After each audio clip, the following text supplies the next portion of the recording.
Well, we have just started over the past couple of weeks a new series on the book of Habakkuk. And if you're just joining us, I know some of you are just coming this week. I know for some of you, this isn't a very familiar book, so let me catch you up on what's going on here. Habakkuk is living in a time where his society is coming unglued. It is absolutely untethered. He looks around and injustice is pervasive. He sees violence everywhere. And it is striking. He sees violence on the streets, and he looks up in the governing authorities, and all he sees is corruption. So there's violence, there's injustice, there's corruption, and Habakkuk, he cries out to God, and he asks God these two most human questions: how long? And why? These questions that we have often asked. Some of you are probably asking tonight, how long and why?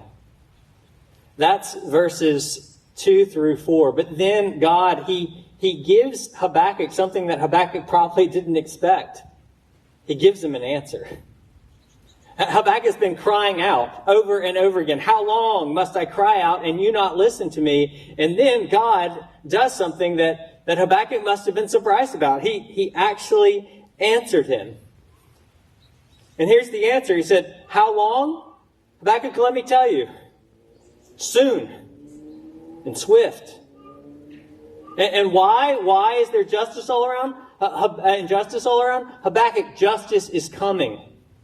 And it's coming in the form of the Chaldeans. And they are going to crush your people, my people, Judah. I wonder if that is the answer Habakkuk was looking for. How do you think Habakkuk responded? I think he probably said, in the passage that we're looking at, he said something like, if I was to summarize, okay, God, sounds great. Yeah? No.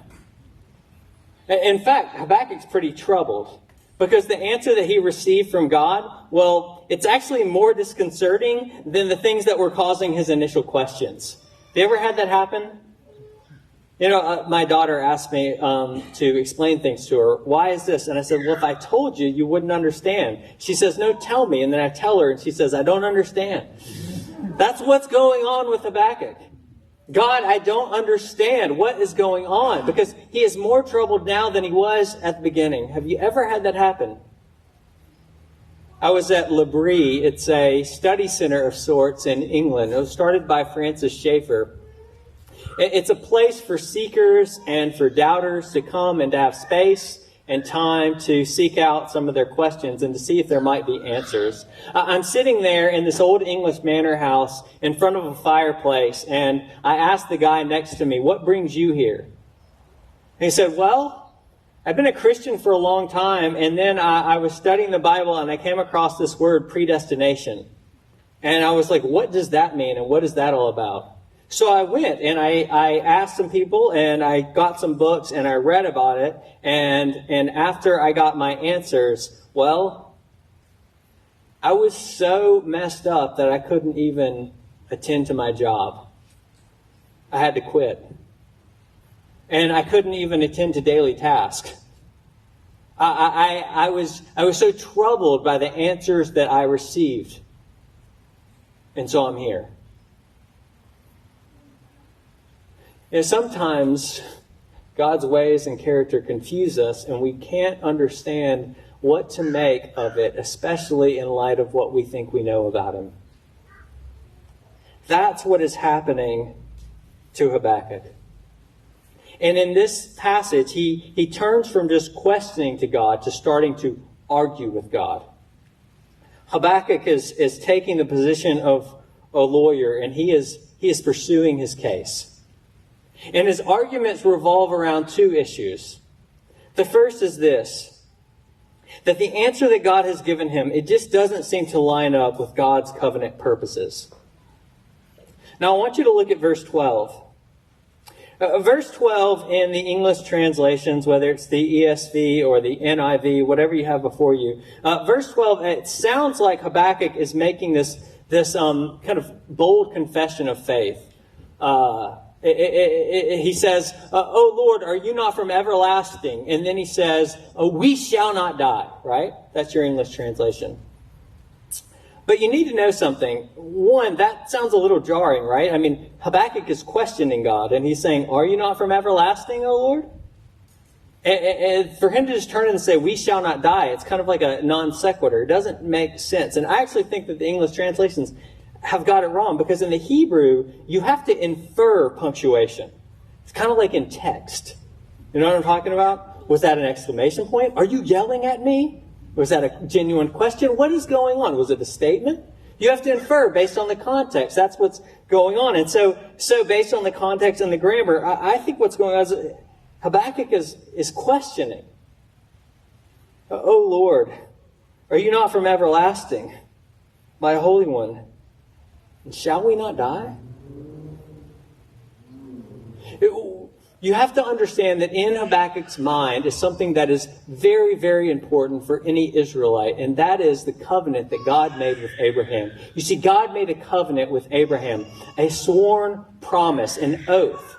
And here's what that promise went like. It said, "Abraham, here's what's going to happen. I'm going to give you a land. And I'm going to give you a family. And that family is going to become a nation. And that nation, I'm going to bless that nation. And the reason I'm going to bless that nation is so that all of the families of the earth and all the nations of the earth can be blessed through that nation. And that nation is Israel." And by the way, Abraham, this covenant, it's an everlasting covenant. Genesis 12, Genesis 15, Genesis 17. It is an everlasting covenant. And Habakkuk is saying, what's going to happen to your everlasting covenant? God, if what you do is correct, if you really send the Chaldeans after us, the Babylonians, if you send them after us, we're going to be annihilated. We won't exist anymore. And then what's going to happen to your everlasting covenant? Oh, everlasting God, I thought you were from everlasting. Did I not get this right? Are you from everlasting? Shall we not die? Shall we not be annihilated? That's what Habakkuk is saying. He's saying, God, I don't understand. And he presses the point in the next lines. Remember, you have to read these as questions. He's, "Oh Lord, have you ordained them as a judgment? And you, O rock, have you established them for reproof? Them, these wicked idolaters, the people that according to your own account in verse 11, worship their own power? I mean, if you destroy us, then who is left? What are we to make of your covenant promises? How are they going to go forth? And you're supposed to be my Lord, capital L, capital O, capital R, capital D, the covenant name of God, Yahweh." Habakkuk is reminding God of his covenant, and he's saying, what is going to happen? How is this going to happen? I mean, how is this going to go forth? If this answer is correct, you, verse 13, who are of pure eyes than to see evil and cannot look on wrong, why do you idly look at traitors and remain silent when the wicked swallows up the man more righteous than he? Now, Habakkuk's question, it sounds like a peculiar question that ancient prophets used to ask, right? What are we to make of your covenant purposes? But I think this question is a question that we ask today. It just takes different forms. We ask it today and it looks like this. God, I sought a godly spouse. And I sought a godly spouse because I know that you want godly offspring. So if that's part of your covenant plan, to make disciples of the world, then how does that line up with my infertility?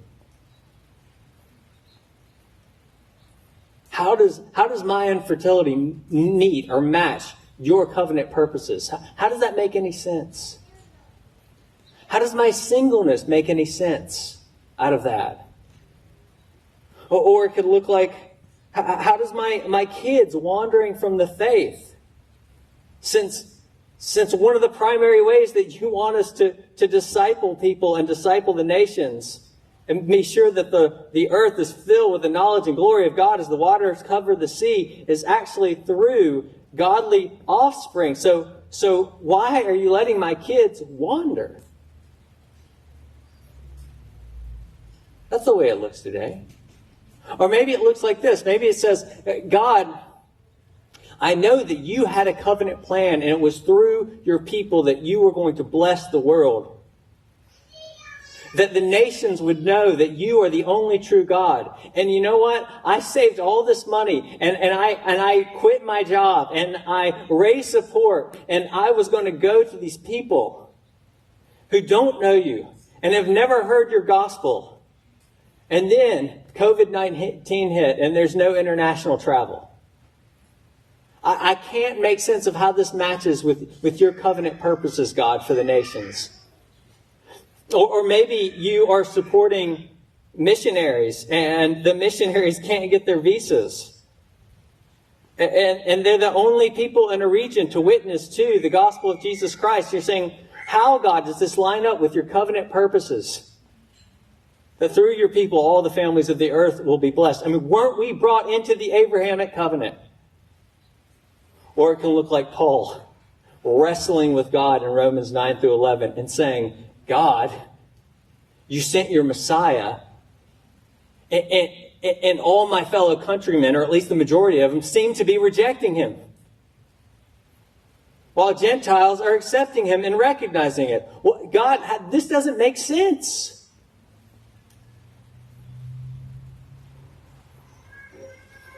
The story of Christianity in Japan is one that has remained hidden for many years, but has more recently come to light due to the novel-turned-movie Silence. The story of Christianity in Japan is a story of Francis Xavier landing in 1549. Within 2 years there was a revival. He had 1,000 converts within 2 years. Within 40 years, get this, 250,000 people in Japan were Christians. But with their rise, they became more of a threat. So 10 years later, at the end of the 16th century, the Jesuits were expelled. And then in 1597, 26 Christians were crucified. And that started the persecution. In 1614, you had to register as a Buddhist if you were remaining and you were a Christian. And if you did not register as a Buddhist, then you were tortured, killed, thrown into fires, scalded with hot water, hung upside down, beheaded, drowned, hung on crosses on the beach, and to be battered by high tide. 6,000 were murdered. What about all the rest? The church father Tertullian said, the blood of the martyrs is the seed of the church. In other words, that when Christians were persecuted in the early church, what you saw is actually the growth of Christianity in places of persecution. And so throughout Christian history, wherever you see the church under attack and under persecution, what you see is the gospel explodes and it starts expanding. Except in Japan. The rest? Tens of thousands of Christians stepped on a bronze image of Jesus on a cross called a fumi, and they renounced their faith. And today it's less than 1% Christian. And it's one of the places that has the most access but the least reached in all the world. And you hear that story and you say, God, how does this line up with your covenant purposes to bless the nations? How does this make any sense? Habakkuk argues with God because the answer that he gets from God doesn't seem to line up with God's covenant purposes. Do you? Do you argue with God? Well, in order to do that, you actually have to know what God's covenant purposes are. You have to be so committed to them and understanding of them that when you see things in the world that don't make sense of his covenant purposes, then it causes you to argue with God. It incites you. See, Habakkuk doesn't have a weak faith. This is a strong faith. He's not doubting. He's perplexed. And so he argues with God. The second thing that he argues with God about is he argues with God because God's answer doesn't seem to line up with God's creational program. Look at verses 14 through 17. Habakkuk uses this fishing analogy and this fish analogy to talk about the Chaldeans coming and attacking all the other nations, including Judah. So the Chaldeans are like fishermen and Judah are like fish. And then he says this in verse 14. Look at it. You make mankind like the fish of the sea, like crawling things that have no ruler.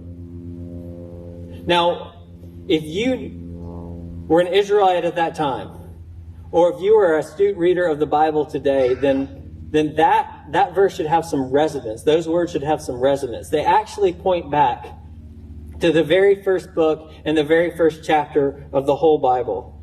To this very, very, very important verse. Genesis 1:26. Then God said, let us make man in our image and after our likeness, and let them rule over the fish of the sea, and over the birds of the heavens, and over the livestock, and over the earth, and over every crawling thing that crawls on the ground. God's programmatic statement in creation is that he created humans in his image. They were to be his righteous representatives. And that means that they were to represent God in his loving, caring rule to the world. And they were to develop and care for the world in righteous ways as God would. And yet humans stopped righteously representing God. And so what happens? What happens is God calls Israel and he gives them his law and he says, this is how you be human again. And now Israel is going to be destroyed. And he's saying, God, you're going to make mankind like the fish of the sea and like the crawling things that have no ruler. There will be no one to righteously represent you anymore if you let this happen to Judah, if you let us be destroyed. God, who will be left? Who will be left to lovingly represent you to creation? This seems to undermine your very creative purposes. And he pushes it further. He shows, notice in verse 15, he talks about the development of fishery. So if you look at it, at first he talks about a hook, right? And you catch a fish with a hook. And then he talks about a net. And you catch more fish with a net, and then he talks about a drag net. And this is basically the technological development. One person, one hook, one fish. One person, a net, more fish. Drag net, hook on your boat, no people, no casting, lots of fish. What we have is technological development. And what Habakkuk is saying is, look, these Babylonians, they're using technological development. But notice, he's not talking about fishing. He's talking about war. He's saying they developed this technological machine to be able to kill people. And he's like, the Babylonians have done this for destructive purposes and not according to your creative intent. And more than that, they actually worship their technology. Verse 16, he sacrifices to his net and makes offering to his drag net. So what Habakkuk is reminding us of here is something that we often forget, and that is that we can steward and develop God's world in ways that are either productive or destructive. That technology is not simply neutral in our use of it. That our calling as humans gives us this potential to steward and develop and care for God's creation in ways that cause the creation and humans to flourish. But our potential as sinners cause us to be able to develop God's creation in ways that are destructive. And Habakkuk says, God, the way in which the Babylonians are developing the world and what is going to happen if they crush us, it seems to actually undermine their very purposes in creation. He argues with them about that because he understands those purposes. Do you? Do you? Do you know, for instance, that we can develop smartphones and computers and social media platforms, and they have tremendous amounts of power, and they can do great good in the world, but they can also do great harm. Do you know that these things actually, it's not just that we shape them, but they shape us? Do you know that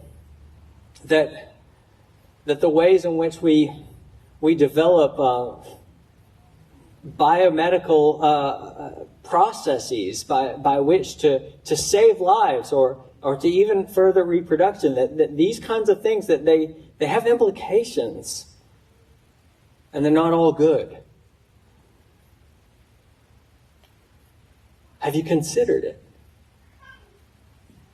And do you cry out to God, and do you argue with God about these things? I mean, maybe it looks like this. I've spent a lot of my life, and I know a lot of you have given most of your lives to the academy, and you love the academy. I love the academy. In certain fields, in a lot of fields, it's getting harder and harder to be a Christian in those fields. And you ask, why? Why, God? Why is it the case that you allow certain people to be in these positions and not your people? It's like in that movie Amadeus when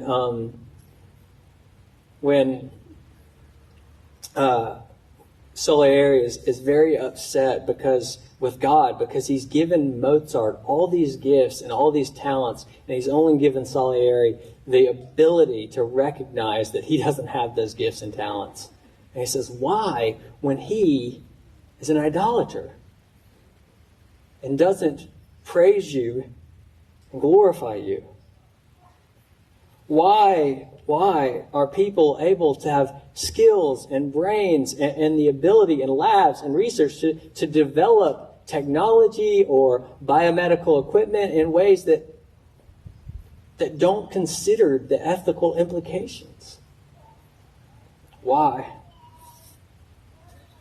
Habakkuk argues with God because his answers don't seem to line up to you. And when you do, what do you do when you have these questions? Well, first, you make your arguments like Habakkuk makes his arguments. And then you wait, like Habakkuk waited. Chapter 2, verse 1, I will take my stand at the watchpost and station myself on the tower and look out and see what he, that is God, will say to me, and what I will answer concerning my complaint, or what he will answer concerning my complaint. I will wait and I will see. And 600 years later, God's answer came. It took a long time, but it came. And when it came, guess what? It looked like God's creation purposes were completely undone. Because on that day, 600 years later, the sun turned black. And it also looked like God's covenant purposes were completely undone. Because on that day, the one true, faithful Israelite, the only one who has ever been righteous, he was actually under the curse. Cursed is everyone who hangs on a tree. And there, he endured the covenant curse, and the covenant seemed to be broken, absolutely broken, and completely dissolved. And yet, it was on that day when creation seemed to be undone and when the curse seemed to be dissolved that God brought about a new creation and a new covenant and showed that he is faithful and true and everlastingly so. That man is Jesus. He is the answer.